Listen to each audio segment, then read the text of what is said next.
Student, इस video में हम लोग हमारा अगला चैप्टर अध्याय 7 जिसका नाम है मानवीय पर्यावरण, बस्तियां, परिवहन एवं संचार, इसका क्वेश्चन आंसर करेंगे।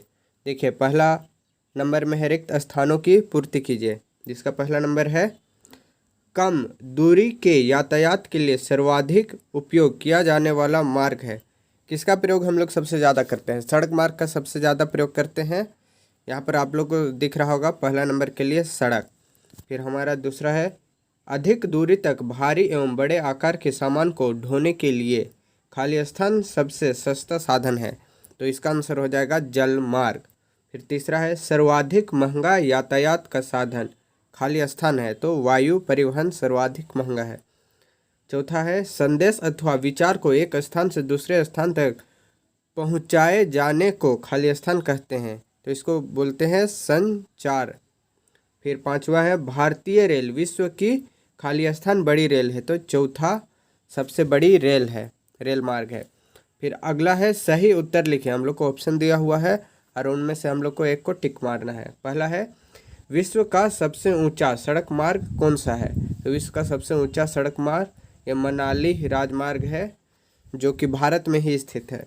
फिर दूसरा है एशिया के किस देश में रेल मार्ग की लंबाई सर्वाधिक है? तो सबसे ज़्यादा रेल मार्ग की लंबाई किस में है? चीन में है, और उसके बाद सेकंड नंबर पे जो है वो भारत का है। फिर तीसरा है यातायात का कौन सा साधन पर्यावरण को प्रदूषित करता है? तो यातायात का कौन सा साधन ऐसा है जो पर्यावरण को प्रदूषित करता है? साइकिल से तो कोई पोल्यूशन नहीं होता है, घोड़ा गाड़ी से भी नहीं होता है, और नाव, अगर हम नाव को देखेंगे तो एक नाव लकड़ी का होता है जिससे कोई प्रदूषण नहीं होता है, जिसका प्रयोग हम लोग पहले करते थे। लेकिन बस कोई सा भी हो, इससे जो है पोल्यूशन होगा ही, तो इसका जो आंसर हो जाएगा वह बस हो जाएगा। फिर हमारा अगला क्वेश्चन है क्वेश्चन नंबर 4, इनमें से कौन संचार का साधन है? संचार का साधन मतलब जिससे हम लोग बात कर सकते हैं, तो टेलीफोन से हम लोग बात करते हैं, तो ये हमारा आंसर हो जाएगा। फिर अगला है राष्ट्रीय राजमार्ग संख्या 2 किस शहर से होकर गुजरती है? इसका आंसर हो जाएगा धनबाद से। जो राष्ट्रीय राजमार्ग 2 है वह झारखंड के धनबाद और गिरिडीह इन जिलों से गुजरती है, तो धनबाद इसका आंसर हो जाएगा घ नंबर। फिर अगला है निम्नलिखित प्रश्नों का उत्तर एक वाक्य में दें, जिसका पहला प्रश्न है परिवहन के मुख्य प्रकार कौन कौन से हैं? तो परिवहन के मुख्य 4 प्रकार हैं, सड़क मार्ग, रेल मार्ग, जल मार्ग और वायु मार्ग। फिर हमारा दूसरा नंबर क्वेश्चन है जनसंपर्क माध्यम क्या है? आइए इसका उत्तर देखते हैं। समाचार पत्रों, रेडियो एवं टेलीविज़न के द्वारा हम बड़ी संख्या में लोगों के साथ संचार कर सकते हैं, इसलिए इनको जनसंपर्क माध्यम कहा जाता है। जनसंपर्क माध्यम मतलब जिसके द्वारा हम लोगों को एक जगह ही बैठकर कहीं दूर लोगों से हम लोग संपर्क बना सकते हैं, बातचीत कर सकते हैं, तो ये इसी को बोलते हैं जनसंपर्क माध्यम। फिर तीसरा नंबर है संचार से आप क्या समझते हैं? संचार, उत्तर देखिए, संचार द्वारा संदेश तथा विचार एक स्थान से दूसरे स्थान तक पहुंचाए जाते हैं, इसी को संचार बोलते हैं। ये नहीं है, ये गलती से प्रिंट हो गया है। फिर अगला है चौथा, जल मार्ग कितने प्रकार के होते हैं? वर्णन करें। यहाँ वर्णन नहीं करना है, लघु उत्तरीय है, इसलिए हम लोग को ये पूछा गया है जलमार्ग कितने प्रकार के होते हैं। तो जो जलमार्ग होते हैं वो मुख्यतः 2 प्रकार के होते हैं, पहला अंतर्देशीय जलमार्ग और दूसरा समुद्री जलमार्ग। फिर पांचवा है भारत का सबसे लंबा राष्ट्रीय राजमार्ग कहाँ से कहाँ तक जाती है? तो वाराणसी से कन्याकुमारी तक जाती है, सबसे लंबा जो है राष्ट्रीय राजमार्ग। फिर चौथा नंबर है लघु उत्तरीय प्रश्न। पहला, नगरीय बस्ती एवं ग्रामीण बस्ती में अंतर बताइए। उत्तर देखिए, नगरीय बस्तियों में नगर छोटी एवं शहर उससे बड़ी बस्तियां होती है। नगरीय क्षेत्र में लोग निर्माण, व्यापार एवं सेवा क्षेत्र में कार्यरत होते हैं। फिर देखिए ग्रामीण बस्ती, जिन प्रदेशों में गर्म जलवायु पाई जाती है वहाँ मिट्टी की मोटी दीवार वाले घर बनाए जाते हैं, इसकी छतें फूस की बनी होती है। ग्रामीण बस्तियों में घर बनाने के लिए स्थानीय सामग्री जो पत्थर, चिकनी मिट्टी, लकड़ी इत्यादि के रूप में प्रयोग में लाई जाती है। दोनों में अंतर हो गया।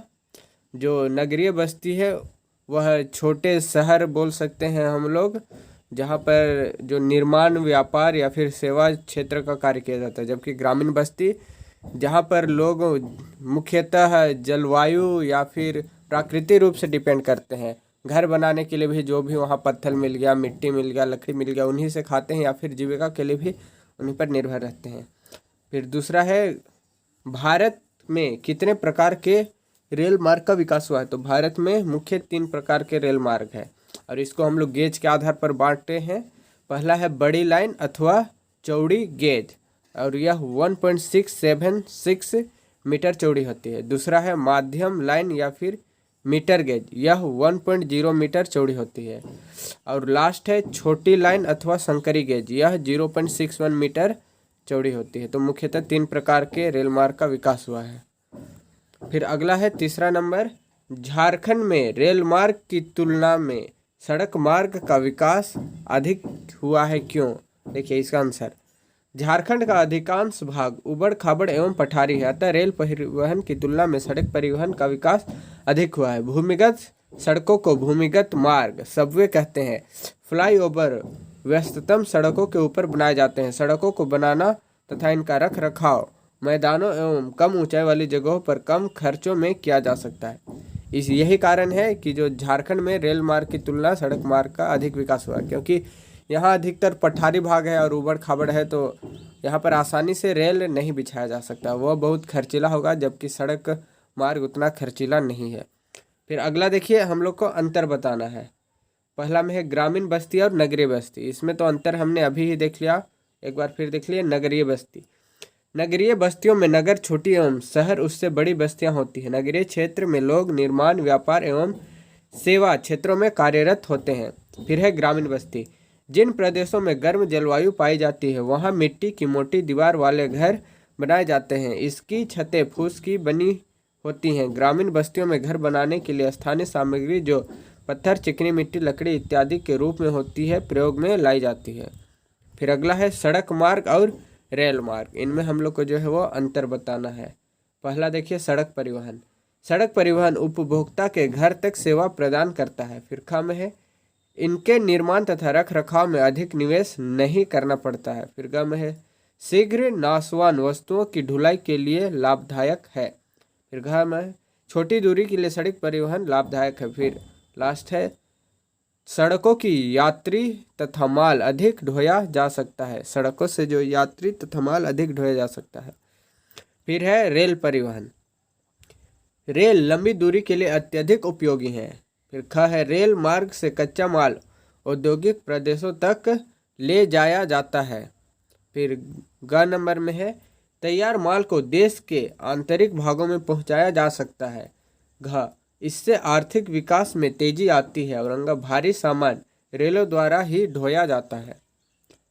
फिर अगला है हम लोग को कारण बताना है, जिसमें हमारा पहला क्वेश्चन है रेल मार्ग से कम खर्च में भारी सामान एवं मानव का आवागमन किया जाता है। उत्तर देखिए, रेल मार्ग सड़क मार्ग एवं वायु मार्ग से सस्ते माने जाते हैं, क्योंकि रेल के इंजन एक बार में ही कई बोगियों को खींच सकते हैं जिनमें सामान लदे होते हैं। रेल मार्ग सड़क मार्ग की तरह घुमावदार नहीं होते हैं, यह सीधी पटरी पर गमन करती है, इसलिए यह समय से पूर्व एवं कम समय पर अपने गंतव्य तक पहुंच जाती है, जिससे कम खर्च एवं कम समय में ही सामान पहुंचाया जाता है। एवं इंजन के एक साथ कई बोगियों को खींचने के कारण यह अधिक सामान अथवा मानव को अपने गंतव्य स्थान तक कम खर्च में पहुंचा देता है। इसलिए जो है रेल मार्ग जो है कम खर्च एवं भारी सामान एवं मानव का आगमन किया जाता है, मतलब बहुत कम खर्च में। फिर आगे देखिए, मानवीय बस्ती का विकास आदर्श बसाव स्थान में होता है। हम लोग को कारण बताना है क्यों होता है। तो सबसे पहले देखिए कि जो आदर्श बसाव स्थान है वो क्या होता है। उत्तर देखिए, आदर्श बसाव स्थान के अनुकूल भौगोलिक दशाएं। पहला में है अनुकूल जलवायु, दूसरा में है जल की उपलब्धता, उपयुक्त भूमि और उपजाऊ मिट्टी। ये जो 4 है मुख्य रूप से आदर्श बसाव के लिए अनुकूल भौगोलिक दशाएं हैं, और ये आवश्यक हैं क्योंकि यह कारक मानव जीवन को आसान एवं संभव बनाते हैं। इसके बिना जीवन की कल्पना नहीं की जा सकती। मानव के बसाव एवं विकास के लिए यह कारक अति आवश्यक है। अतः मानव बस्ती का विकास आदर्श वास स्थान में होता है, बसाव स्थान में होता है। यहाँ पर वह छूट गया है, बसाव, यहाँ पर वह छूट गया है। फिर आगे देखिए 7वां नंबर में है दीर्घ उत्तरीय प्रश्न। पहला है सघन बस्ती एवं प्रकीर्णन बस्ती में क्या अंतर है। पहला देखिए सघन बस्ती। सघन बस्तियों में घर पास पास होते हैं। यह मुख्यतः शहर में पाए जाते हैं जहाँ घनी आबादी एवं जीविका के अधिक उत्तम स्रोत होते हैं। फिर अगला है प्रकीर्णन बस्ती। प्रकीर्णन बस्ती, प्रकीर्णन या बिखरी हुई बस्तियों में घर दूर दूर फैले होते हैं। प्रकीर्णन बस्तियां मुख्यतः पर्वतीय, पहाड़ीय, घने जंगल एवं अति विषम जलवायु क्षेत्रों में पाई जाती है। फिर दूसरा नंबर में है किसी क्षेत्र विशेष के विकास को प्रभावित करने वाले कारकों की चर्चा करें। इसका उत्तर देखिए, नगर के विकास को प्रभावित करने वाले मुख्य कारक प्राकृतिक एवं सांस्कृतिक एवं आर्थिक हैं। प्राकृतिक कारक में धरातलीय संरचना, उच्चवाच, नगर की स्थिति, जल आदि प्रमुख है। सांस्कृतिक कारक रीति रिवाज, सामाजिक मान्यताएं नगर के आंतरिक विकास को प्रभावित करते हैं। और आर्थिक कारक में खनन, उद्योग, व्यापार, वाणिज्य ऐसे कारक हैं जिसके कारण नगरीय बस्तियां विकसित हुई हैं। फिर हम लोग का अगला क्वेश्चन है क्वेश्चन नंबर 3, आज विश्व सिमटता जा रहा है, व्याख्या करें। उत्तर देखिए, आज विश्व में परिवहन तथा संचार के साधन इतने तीव्रगामी हैं कि महीनों का समय सप्ताह में और सप्ताह का समय घंटों में पूरा हो जाता है। संचार के तीव्र साधनों द्वारा सूचना भी तुरंत मिल जाती है। आज भारत से यूरोप की यात्रा करने में केवल 6 से 8 घंटे का समय लगता है। इस प्रकार आज का विश्व सिमटता जा रहा है। मतलब जो विश्व है वो सिमट जा रहा है, मतलब यह नहीं है कि जो विश्व है वो छोटा हो जा रहा है। इस प्रकार से यह हो रहा है कि हम लोग दूर बैठे लोगों से भी जो है घर आसानी से बात करते हैं, फ़ोन लगाए तुरंत बात हो गया।